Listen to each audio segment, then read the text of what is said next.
नमस्कार दोस्तों, मैं देवराज एक बार फिर से आपका स्वागत करता हूं मेरे YouTube चैनल व्हाइट विंग में।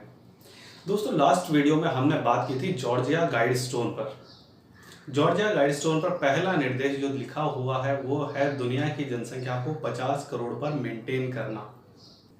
तो आइए कोशिश करते हैं जॉर्जिया गाइडस्टोन पर लिखी हुई उस पहले दिशा निर्देश और आज की स्थिति के बीच के संबंध को जानने की।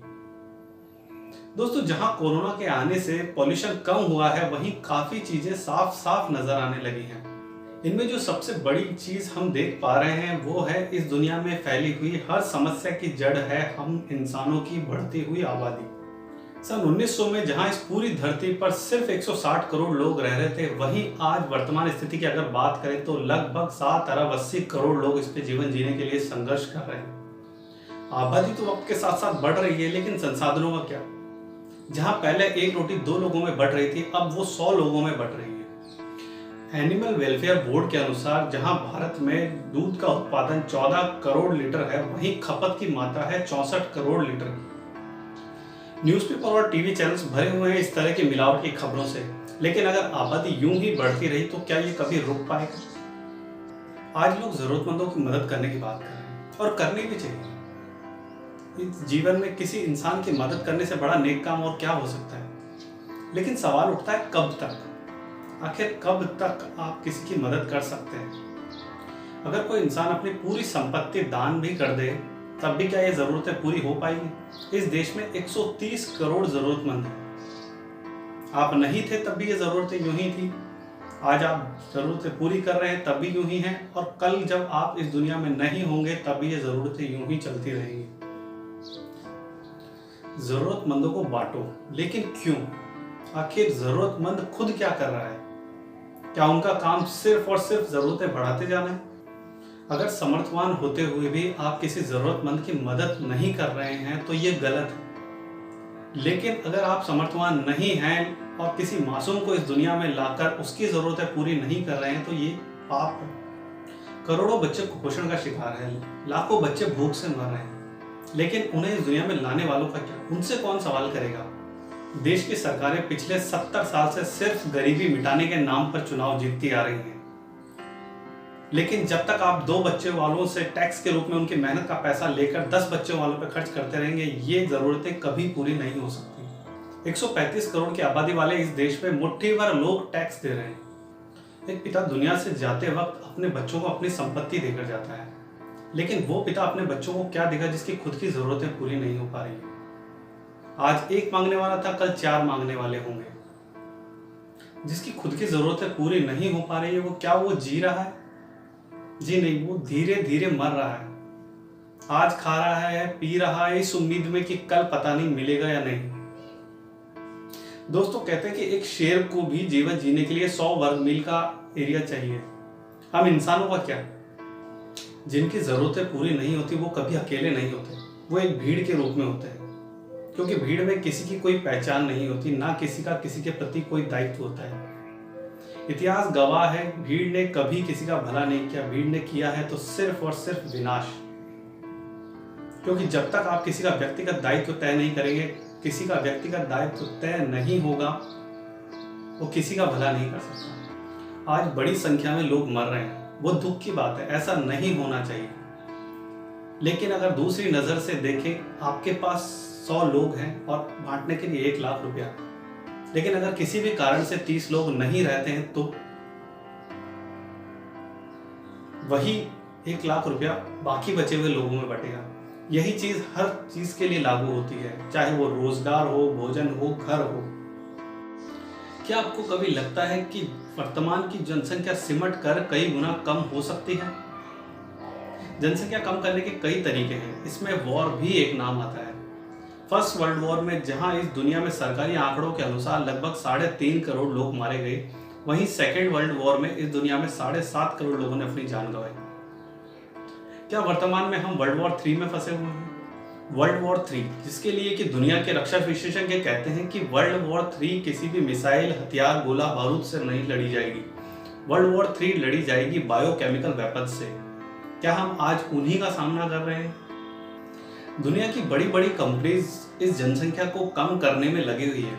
उनमें ही एक सबसे बड़ा नाम आता है दुनिया के सबसे अमीर इंसान बिल गेट्स का।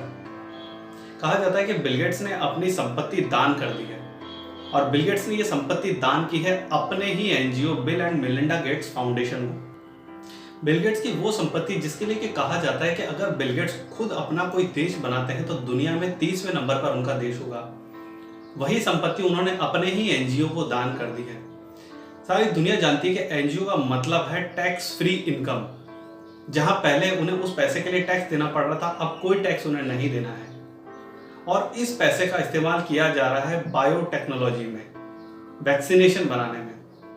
तो यहां सवाल उठता है किस तरह के वैक्सीन वो बना रहे हैं। इस सवाल का जवाब बिल गेट्स ने खुद अपनी ही एक स्पीच में दिया है। आइए जरा वो स्पीच हम सुनते हैं। My full-time work at the foundation is mostly about vaccines and seeds. So you've got a thing on the left, CO2, that you want to get to zero, and that's going to be based on the number of people, the services each person's using on average, the energy on average for each service, and the CO2 being put out per unit of energy. So let's look at each one of these and see how we can get this down to zero. Probably one of these numbers is going to have to get pretty near to zero. That's back from high school algebra. But let's take a look. First, we've got population. The world today has 6.8 billion people. That's headed up to about 9 billion. Now, if we do a really great job on new vaccines, healthcare, reproductive health services, we could lower that by perhaps 10 or 15%.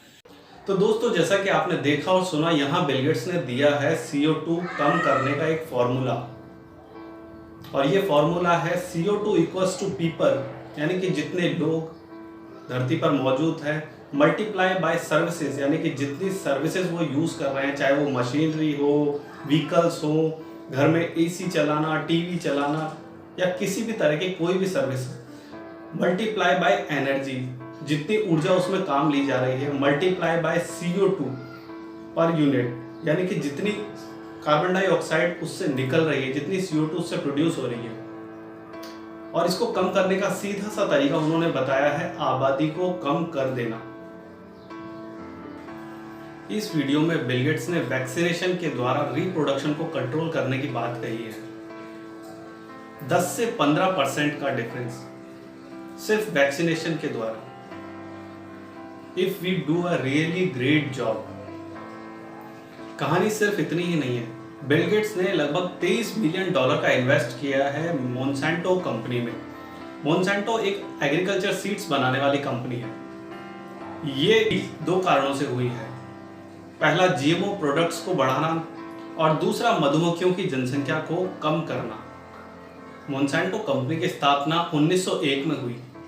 लगभग 120 साल पुरानी ये company agriculture seeds का उत्पादन करती है। GMO products का मतलब होता है जेनेटिकली मॉडिफाइड फसलों का उत्पादन।